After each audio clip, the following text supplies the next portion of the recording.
Assalamualaikum warahmatullahi wabarakatuh. Jumpa lagi bersama saya Adi di channel Ngulik Sejarah. Dan pada video kali ini saya akan kembali lagi membacakan suatu kisah misteri. Kali ini berjudul Desa Jari Kelingking. Cerita kali ini ditulis oleh akun yang bernama Bagir Ali Idrus. Nantinya kalian juga bisa mengunjungi thread beliau secara langsung. Dan untuk kalian yang ingin mengunjungi thread beliau secara langsung, linknya akan saya taruh di kolom deskripsi video kali ini. Untuk kalian yang belum like, komen, dan share ya, segera like, komen, dan share ya teman-teman sebanyak-banyaknya.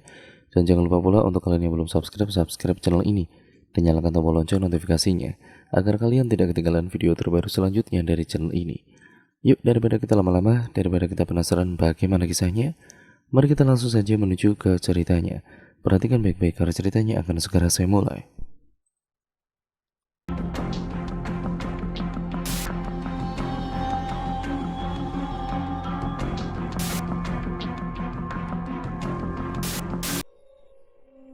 Tidak terasa ayah sudah hampir 3 tahun meninggalkan aku dan keluargaku. Namaku adalah Tara Ardika. Umurku 21 tahun. Sekarang aku tinggal dengan ibu dan juga adikku Tio Ardia yang berusia 13 tahun. Semenjak ayah pergi, ibu membanting tulang untuk menghidupi kami. Adikku duduk di pangku SMP dan aku duduk di pangku kuliah semester 4. Sebenarnya aku memilih untuk bekerja membantu ibu. Namun ibu melarangku dan ibu ingin melihatku sukses agar saat ibu tidak ada lagi nanti di dunia ini, aku bisa bertanggung jawab dengan adikku. Aku selalu berharap agar Tuhan memberikan jalan terbaik di hidup kami, agar kami dapat bahagia dan hidup berkecukupan. Di pagi hari, ibu membuatkan sarapan untuk kami. Menu sarapan kami sangat sederhana dan sama setiap harinya, yaitu nasi sisa tadi malam, lalu digoreng menggunakan bawang merah dan garam. Benar-benar sederhana sekali. Tidak lama ibu pun menghampiriku. "Tara, ini uang bulanan kamu, sisanya nanti ya, ibu pakai buat bayar sekolah adik kamu dulu," ucap ibu. Sebenarnya aku benar-benar tidak tega mengambil uang itu. Aku benar-benar ingin bekerja untuk membantu ibuku. Ku ambil uang itu dan rasa sedihku bertambah saat melihat tangan ibu. Ibuku memiliki kelainan di tangannya di mana ibu tidak memiliki jari kelingking. Aku pernah bertanya pada ibu tentang tangannya. Ibu bilang waktu ibu kecil ibu bermain-main dengan golok dan tidak sengaja menebas jari kelingkingnya hingga putus. Namun kadang aku bingung, mengapa kecelakaan itu bisa menghilangkan 2 jari kelingking tangan ibu. Aku tidak berani menanyakan itu. Aku takut membuat ibu tersinggung. Aku tidak peduli dengan hal itu. Yang aku tahu ibu adalah wanita paling hebat bagiku. Aku pun pamit pada ibu dan memulai perjalananku ke kampus. Sepanjang jalan aku terus memikirkan apa yang harus aku lakukan untuk membantu ibuku, untuk meringankan bebannya itu. Aku ingin sekali bekerja, namun ibu selalu melarangku karena ibu ingin aku fokus saja pada kuliahku. Kemudian aku menjalani aktivitasku dengan beban di kepalaku. Setelah selesai kuliah, aku memutuskan untuk langsung pulang.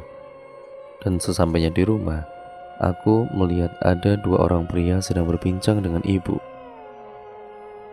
"Assalamualaikum," ucapku. Tara, kamu udah pulang?" ucap ibu. Lalu aku pun berjabat tangan dengan tamu ibu itu. "Tara, ini paman kamu, dia kakak ibu datang dari desa," ucap ibu. Aku pun menyambut dengan senyuman dan sapaan hangat, karena sedari kecil dulu itu aku tidak pernah bertemu dengan keluarga ibu. "Oh iya paman, salam kenal ya," ucapku. Paman Uwa dan juga Kosim itulah nama mereka. "Oh, ini keponakanku, akhirnya bisa lihat kamu juga," ujar paman Kosim. "Iya Rosma, anak kamu cantik menawan, harus dijaga baik-baik ini," ucap paman Uwa. Lalu aku pun izin untuk pergi ke kamar untuk istirahat. Tidak lama adikku pulang dan ku dengar ibu memperkenalkan adikku pada paman kami. Terkadang aku merasa aneh. Mengapa sejak aku kecil tidak ada satupun keluarga ibu yang aku kenal? Aku pernah bertanya pada ibu tentang hal itu. Menurut ibu, desa ibu itu sangat jauh dan memakan banyak waktu. Belum lagi orang-orang di desa ibu itu dilarang untuk menaiki kendaraan apapun. Karena kepercayaan di desa ibu, manusia tidak boleh bergantung pada teknologi apapun, dan mereka harus bisa menyatu dengan alam. Namun kurasa itu bukan alasan yang logis untuk tidak berkunjung ke rumah saudara. Tidak lama kemudian aku mendengar ibu menangis saat berbincang-bincang dengan paman. Aku mengira mungkin karena sudah lama tidak bertemu dan mereka saling melepaskan rindu. Tidak lama aku mendengar suara paman pamit untuk pulang, dan ibu pun memanggil aku dan adikku untuk berpamitan dengan pamanku. Lalu setelah itu ibu mengajak aku dan juga Tio untuk duduk karena ibu ingin menyampaikan sesuatu. Tara, Tio, ibu mau ngasih tahu kalian kalau nenek kalian sudah meninggal. Itu yang membuat paman kalian datang ke sini, ucap ibu. Lalu aku sekarang paham kenapa ibu tadi itu menangis. Yang sabar ya bu, ucap Tio. Tio, Tara, ibu udah pikir matang-matang. Ibu harus pulang ke desa. Ibu udah terlalu lama ninggalin desa itu, ucap ibu. Buat berapa lama bu? Ibu juga belum tahu nak. Semoga ibu bisa kembali lagi ke sini. Ibu kok ngomongnya gitu sih, ucapku. Lalu ibu menangis, dan aku pun merasa ikut bersedih. Mungkin karena ibu sangat terpukul dengan kepergian nenek. Ibu bingung kalau ibu pergi. Kalian gak ada yang ngurusin, ucap ibu. Aku pun berpikir untuk mencari cara. Bu, bagaimana kalau aku sama Tio ikut ibu pulang ke desa? Enggak, kalian harus tetap di sini. Ibu nggak mau kalian ke desa ibu. Aku dan juga Tio pun kaget karena ibu terlihat sangat marah. Ibu kenapa sih? Tanya aku. Maafin ibu sayang, kalian kan harus fokus di sini dulu. Ibu nggak akan lama kok, ucap ibu. Dan kami pun mengerti maksud ibu. Kami pun mengizinkan ibu pergi yang rencananya besok ibu akan berangkat. Aku membantu ibu menyiapkan semua baju-baju dan keperluan ibu. Kemudian ibu menitip pesan kepadaku untuk menjaga Tio dan juga menyuruhku untuk terus semangat. Tara, kamu itu kebanggaan ibu. Ibu berharap banyak sama kamu. Ibu pengen kamu sukses nak. Iya bu, Tara janji bakal bikin ibu bangga. Tara mau ibu hidup bahagia, ucapku. Iya nak, sebagai wanita, kamu harus bisa jadi sosok yang kuat dan juga bertanggung jawab. Aku pun memeluk ibu dan entah kenapa rasanya sangat sedih sekali. Seperti ibu akan pergi, tidak akan kembali lagi. Ibu jangan lama-lama ya bu di desa ibu, ucapku. Ibu pun menangis dan aku merasa sangat kebingungan. Kamu doain aja ya semoga ibu gak lama di sana. Kami pun beristirahat setelah selesai menyiapkan persiapan ibuku itu. Hari keberangkatan pun telah tiba. Kami berpelukan dan merasa sangat kehilangan ibu. Walaupun untuk sementara, namun rasanya begitu menyayat hati. Baru kali ini aku merasakan ditinggal ibu pergi untuk waktu yang tidak diketahui. Tara dan juga Tio, anak ibu yang paling ibu sayang. Jaga diri kalian baik-baik selagi ibu di desa itu ya. Jangan lupa makan, semangat terus pokoknya, ucap ibu. Lalu ibu pun berjalan menjauh dari kami. Aku pun tidak bisa membendung air mataku. Karena baru kali ini aku merasakan ditinggal ibu pergi untuk waktu yang tidak diketahui. Aku dan Tio pun kembali ke rumah. Aku melihat di kamar ibu ada map coklat di kasur. Saat kulihat isinya ternyata uang yang sangat banyak dan ada surat di dalamnya. Map coklat itu ternyata milik ibu, kemudian ku baca surat itu. Buat anak-anakku sayang, maaf, ibu belum bisa jadi orang tua yang baik. Ibu gak tahu kapan ibu bisa pulang, tapi ibu harap uang ini cukup buat biaya hidup kalian sehari. Ibu sayang kalian. Entah kenapa, aku merasa sangat khawatir. Aku takut ibu akan ada di sana untuk waktu yang sangat lama. Semoga saja pikiranku salah dan ibu akan kembali dalam beberapa hari saja. 2 minggu berjalan, aku dan juga Tio dibuat sangat khawatir karena tidak ada kabar dari ibu. Mengapa ibu pergi selama ini? Aku benar-benar takut, bingung, dan juga sangat sedih. Kapan ibu akan pulang? Kak Tara, Tio kangen sama ibu. Tio takut kalau ibu kenapa-napa, Kak. Ucap adikku. Kamu tenang saja, mungkin ibu lagi ngelepas rindu sama keluarganya di sana. Belum lagi orang tua ibu baru meninggal. Mungkin ibu bakal di sana sampai 40 hari. Ucapku menenangkan adikku. Aku ya tidak mau terlihat panik di depan adikku. Aku takut dia kepikiran dan tidak fokus belajarnya. Aku terus menunggu kabar dari ibu hari demi hari. Namun tetap tidak ada kabar yang datang mengenai ibu. Di situ aku sudah tidak bisa bertahan lagi. Ini benar-benar membuatku tidak fokus. Sudah hampir 2 bulan ibu tidak kembali dan tidak ada kabar sama sekali. Aku ingin pergi menyusul ibu, tapi aku tidak pernah tahu tentang desa ibu itu. Ya Tuhan, apa yang harus kulakukan? Saat aku pulang kuliah, kulihat seseorang menunggu di depan rumahku. Ternyata dia adalah bibiku. Dia adik dari almarhum ayahku. Dari kejauhan dia memanggilku. Tara, kamu baru pulang? Ucap Bi Ningsi. Iya Bi. Ayo Bi, masuk dulu. Oh, Bibi mau ketemu ibu kamu. Udah lama dia nggak ke rumah Bibi. Biasanya kan tiap hari dia itu ngajak Bibi belanja ke pasar. Ucap bibinya. Oh Bi, ibu lagi pulang kampung. Udah mau 2 bulan. Hah? Yang bener? Ucap Bibi. Iya Bi, waktu itu ada kakaknya ibu datang ngasih tahu katanya nenek meninggal. Ucapku. Tapi itu nggak mungkin Tara. Bibi tahu kalau ibu kamu nggak akan mungkin kembali lagi ke kampungnya. Ucap Bibi dan aku pun heran dengan ucapan Bibi. Aku mulai bertanya-tanya. Bi, maksud Bibi apa? Bibi tahu sesuatu kayaknya. Iya Tara, kamu mau Bibi ceritain tentang ibu kamu. Lalu kemudian aku mengajak Bibi ke dalam dan mulailah Bibi menceritakan semuanya. Dulu sebelum ayah kamu menikah, ayah kamu tuh ketemu sama ibu kamu saat ayah kamu camping di Gunung Batur. Ibu kamu dalam keadaan yang terpukul. Dan saat ayah kamu coba bertanya, katanya dia kabur dari desanya karena dia nggak bisa bertahan di desa itu lagi. Emang kenapa Bi? Ibu nggak bisa tahan di desa itu? Tanyaku. Bibi nggak tahu Tara. Ibu kamu nggak pernah ngasih tahu alasannya. Yang pasti ibu kamu itu benar-benar ketakutan dan dia bilang dia nggak akan mau kembali lagi ke desa itu. Ucap Bibi. Terus Tara harus cari ibu kemana lagi dong Bi? Tara takut ibu kenapa-napa. Ucapku sambil menangis. Kamu sabar saja. Terus berdoa buat ibu kamu.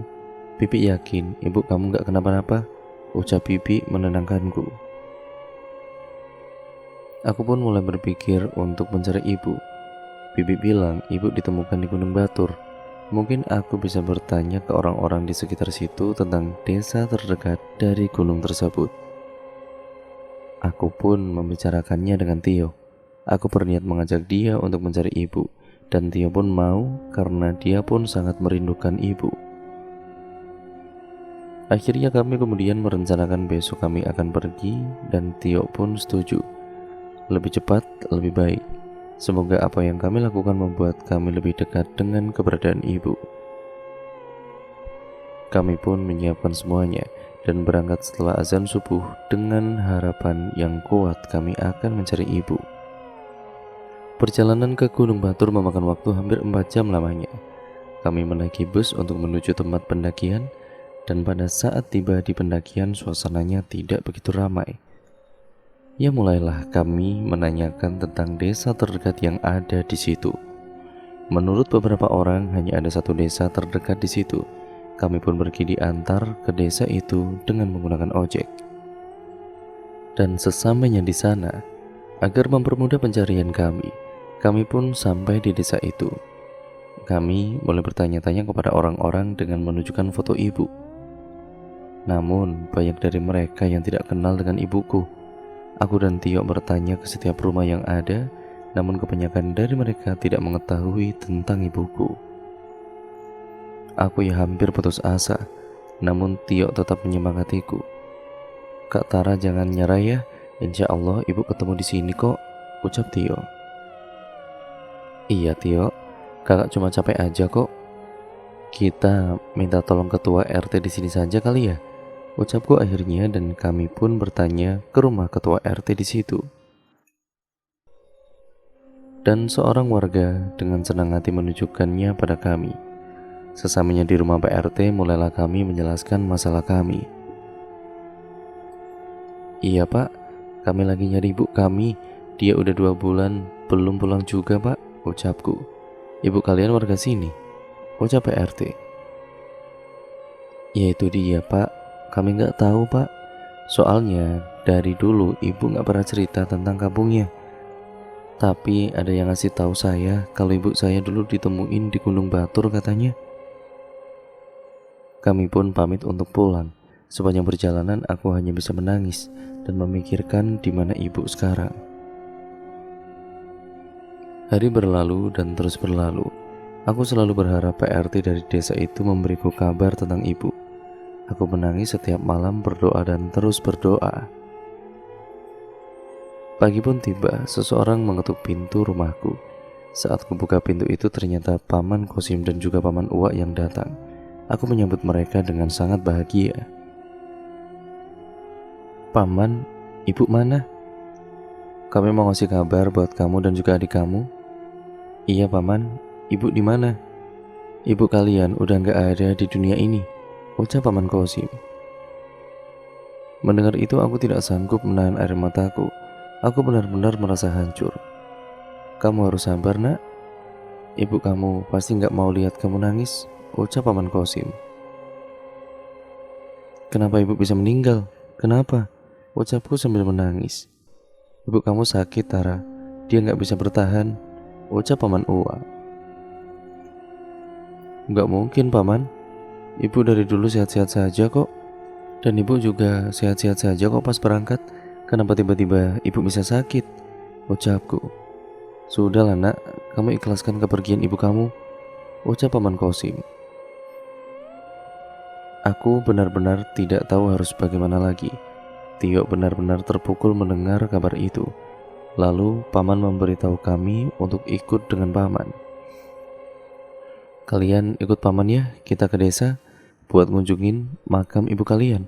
Karena sebelum meninggal ibu kalian nitipin kalian ke Paman," ucap Paman. Tanpa pikir panjang, aku pun mengiyakan apa yang Paman bilang itu. Aku kemudian membungkus pakaianku dan juga Tio, dan kami pun berangkat bersama pamanku itu. Sepanjang perjalanan, aku merasa benar-benar hancur. Jiwaku seperti hilang dari ragaku. Setelah sekian lama aku mencari kabar tentang ibu, akhirnya aku hanya akan melihat ibu di dalam tidur panjangnya. Saat kulihat Paman, mereka terlihat sangat tenang di dalam bus. Mereka terlihat aneh. Mereka seperti kebingungan, seperti orang yang baru pertama kali menaiki kendaraan. Ya mungkin itu wajar karena dulu ibu bilang warga di desa ibu tidak diizinkan untuk menaiki kendaraan apapun. Dan hari tibalah kami di tempat pendakian. Ternyata lokasinya benar-benar ada di Gunung Batur. Sekarang aku akan tahu di mana letak desa itu. Kami pun mulai menajak bersama Paman Uwak dan Kosim. Mereka terlihat tidak terlalu banyak bicara sepanjang perjalanan. Mereka ini hanya diam, tidak bersuara. Perjalanan sangatlah panjang.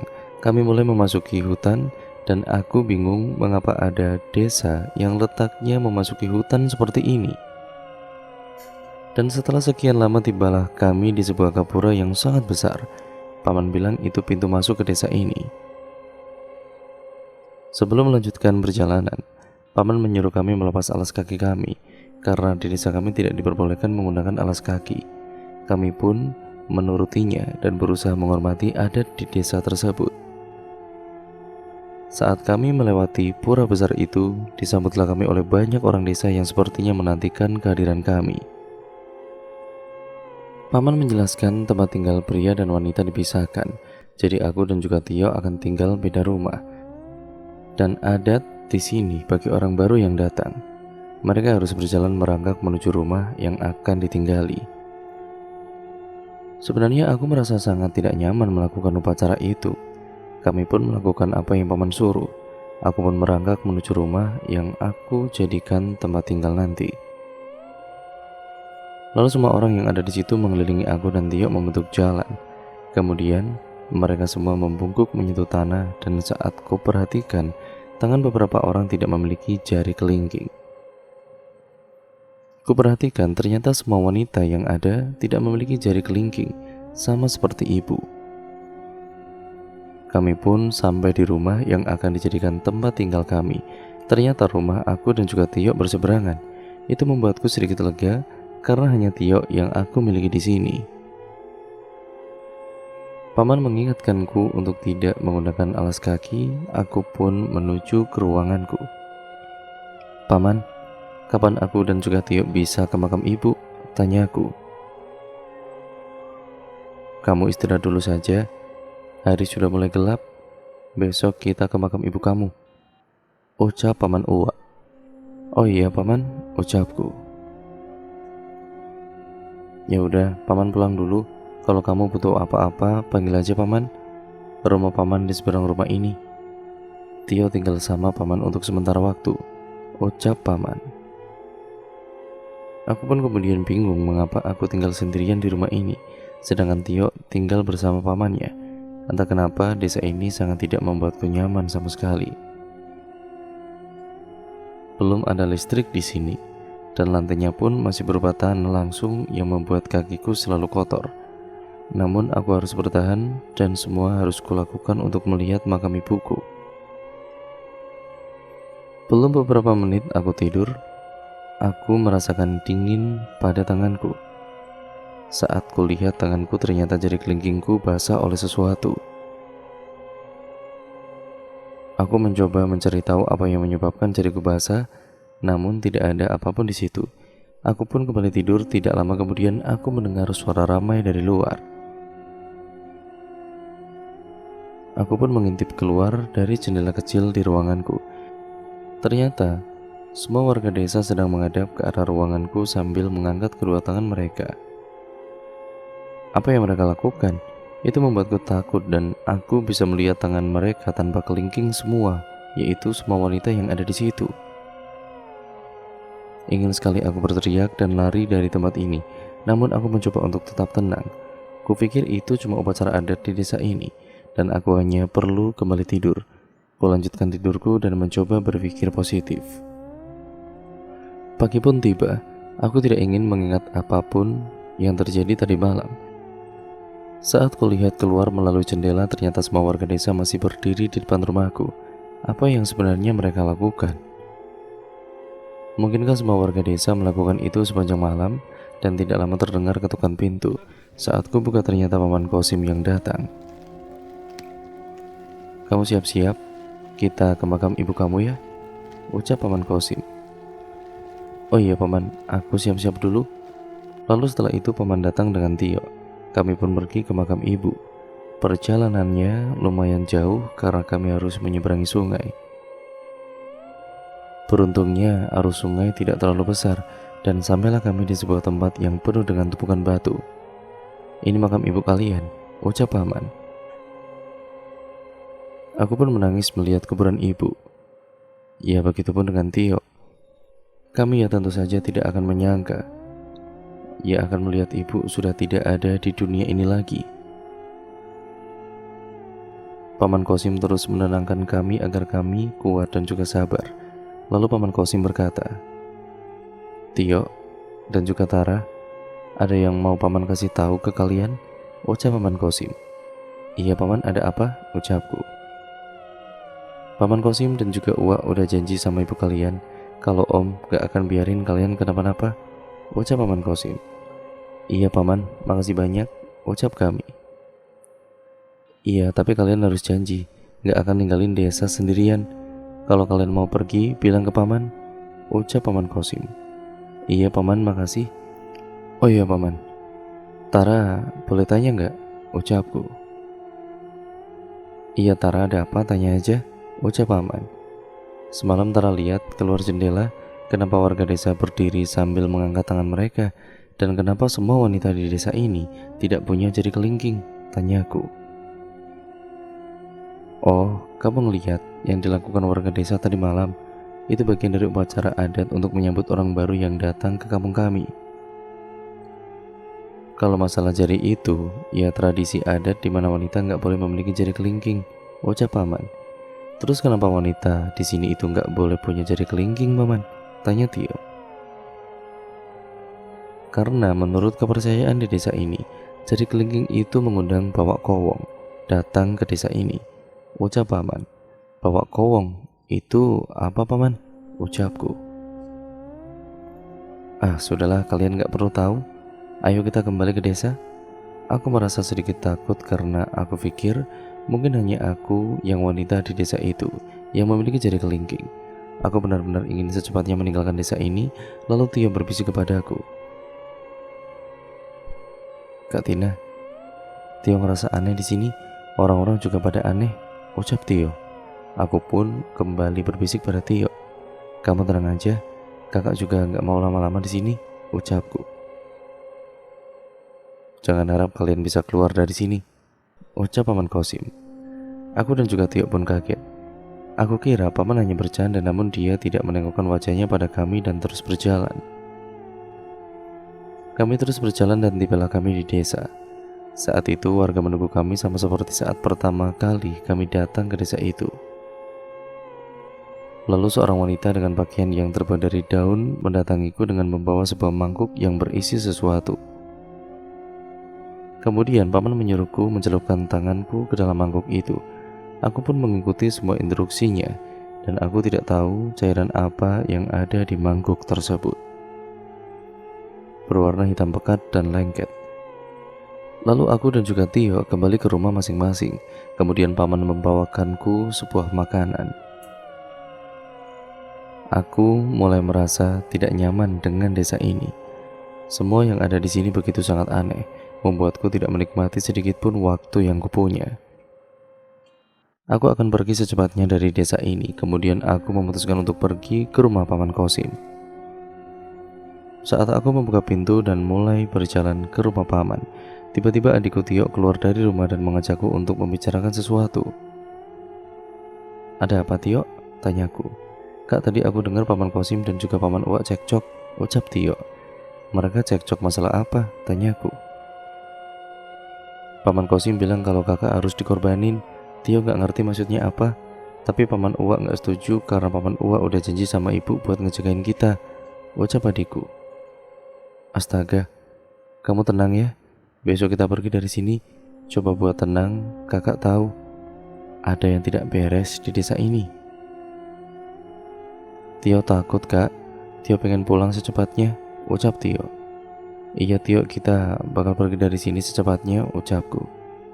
Sekarang kamu masuk, jangan mencurigakan, bersikap seperti biasa saja ya, ucapku. Lalu Tio pun masuk ke dalam dan begitu juga aku. Sesamanya di dalam aku menangis dan kebingungan apa yang harus aku lakukan. Hari mulai gelap, aku harus bersabar sampai besok. Aku akan meninggalkan tempat ini secepat mungkin. Aku pun kemudian tertidur di kasurku sambil memikirkan apa yang Tio katakan. Aku benar-benar takut, lalu aku merasakan dingin di tanganku. Saat kulihat aku begitu terkejut. Sesosok wajah berbentuk babi dengan rambut yang panjang sedang menjilati kelingkingku. Aku pun kemudian berteriak dan berlari keluar. Saat keluar, warga desa kemudian melakukan hal yang sama seperti tadi malam. Mereka berdiri sambil mengangkat tangannya. Aku meminta bantuan namun mereka tidak menghiraukanku. Aku pun berteriak memanggil adikku dan paman, tidak ada yang peduli. Tidak lama paman Kosim datang dan kemudian menenangkanku. Paman, tolong paman. Ada apa sebenarnya, kenapa warga desa selalu ngelakuin hal kayak gini? Ya, aku takut di kamarku ada setan, paman, ucapku sambil menangis. Kamu tenang, ikut paman sekarang, ucap paman. Lalu aku pun berjalan bersama paman. Semua warga desa terlihat sangat aneh. Paman, kita mau kemana? Di mana Tio? Tanyaku. Kita ke altar sekarang, ucap paman. Altar? Altar apa paman? Ucapku. Sudah, kamu diam. Jari kelingking kamu harus dikorbankan, ucap paman. Enggak, Tara gak mau. Lepasin Tara, tolong, ucapku meminta bantuan. Lalu aku pun mulai meronta-ronta mencoba melarikan diri, namun paman terus menyeretku ke altar itu. Kamu ikut paman, ucap paman Uwa. Kami pun terus berlari menuju rumah, dan saat kulihat ke belakang, warga mengejar kami dengan amarah yang amat sangat. Kami pun kemudian masuk ke dalam rumah yang ternyata Tio ada di situ. Aku memeluk Tio dengan rasa takut yang teramat sangat. Paman Uwa, tolong kami gak mau mati di sini, ucapku memohon. Kalian tenang, paman akan membawa kalian keluar dari sini, ucap paman. Lalu warga mulai menggedor-gedor rumah kami. Paman menyuruh kami untuk tetap tenang dan menanyakan sesuatu kepadaku. Tara, apa kamu sudah bertemu Bawak Kowong? Tanya paman. Tara gak tahu paman, Bawak Kowong itu apa? Dia makhluk yang akan memakan kelingking kamu untuk persembahan desa ini, ucap paman. Oh iya paman, sosok menyeramkan itu tadi ada di kamarku, ucapku. Kamu pergi temui makhluk itu. Saat makhluk itu muncul, kamu sembunyikan jari kelingking kamu di dalam mulut kamu. Dia akan mendekat padamu untuk mencari kelingking kamu. Jangan pernah keluarkan kelingking kamu sebelum makhluk itu pergi, ucap paman. Tapi paman, Tara takut, ucapku. Hanya itu cara untuk membebaskan kalian dari sini. Lakukan Tara, untuk nyawa kalian, ucap paman. Aku pun pergi ke kamar itu dan berusaha melakukan apa yang paman suruh. Lalu Tio membantu paman menahan pintu. Saat di kamar, tiba-tiba pintu kamar tertutup sendiri dan aku pun memasukkan kedua jari kelingkingku ke dalam mulut. Dan tidak lama terdengar suara seperti babi. Makhluk itu muncul dari bawah kasurku. Wajahnya sangat menyeramkan. Dia pun mendekat kepadaku. Aku menutup mataku dan aku dapat merasakan makhluk itu mencari-cari jari kelingkingku. Aku benar-benar ketakutan. Aku tahu makhluk itu berada dekat sekali denganku. Aku tidak berani membuka mataku, dan beberapa saat kemudian makhluk itu berteriak dengan sangat kerasnya.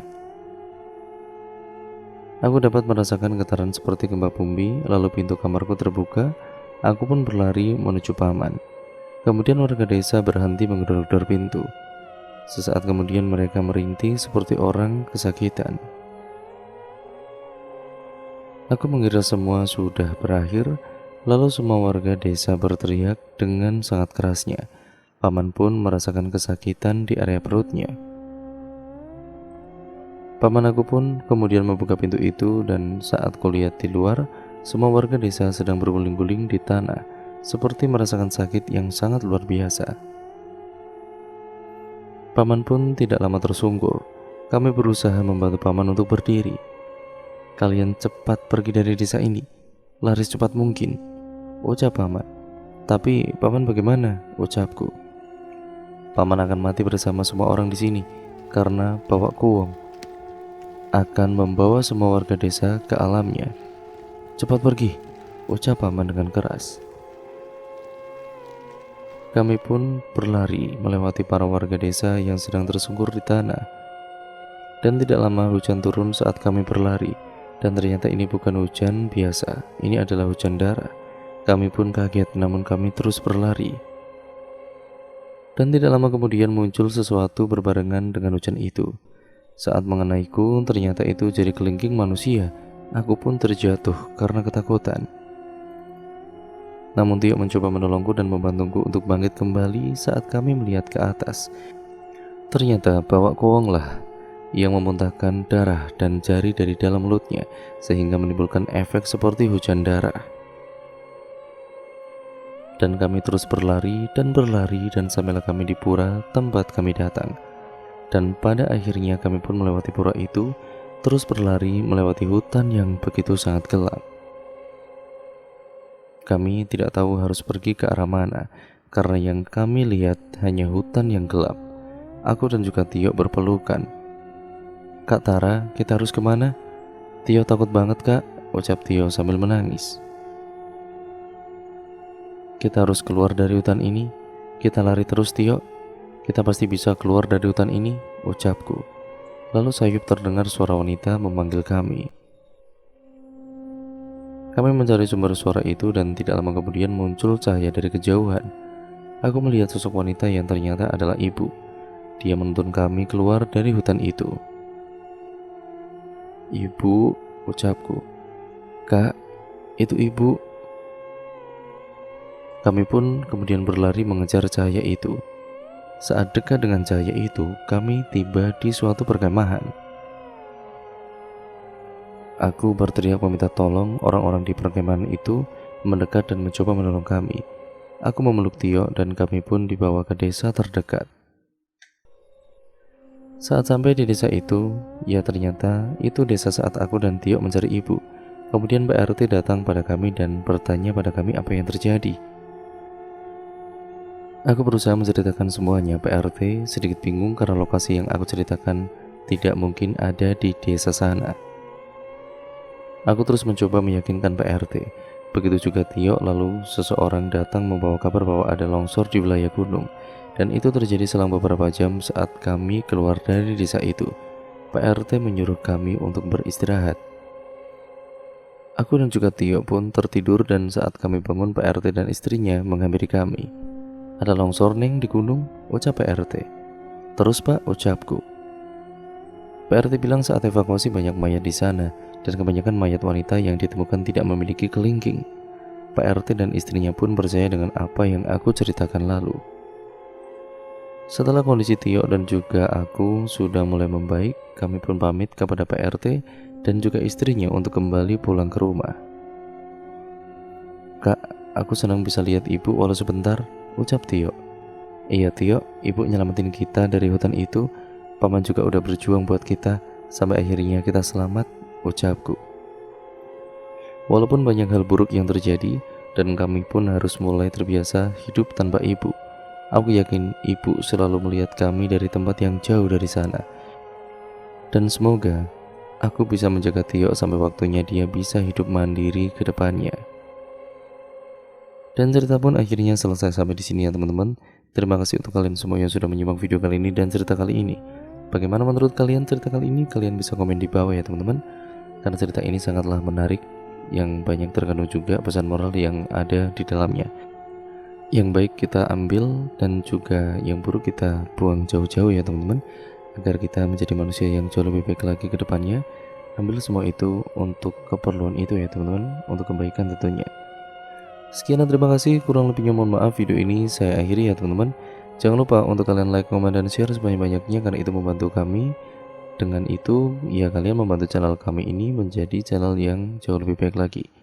Jangan lupa pula untuk kalian subscribe ya teman-teman. Nyalakan tombol lonceng notifikasinya agar kalian tidak ketinggalan video terbaru selanjutnya dari channel ini. Sekian video ini saya akhiri, kurang lebihnya mohon maaf. Wassalamualaikum warahmatullahi wabarakatuh.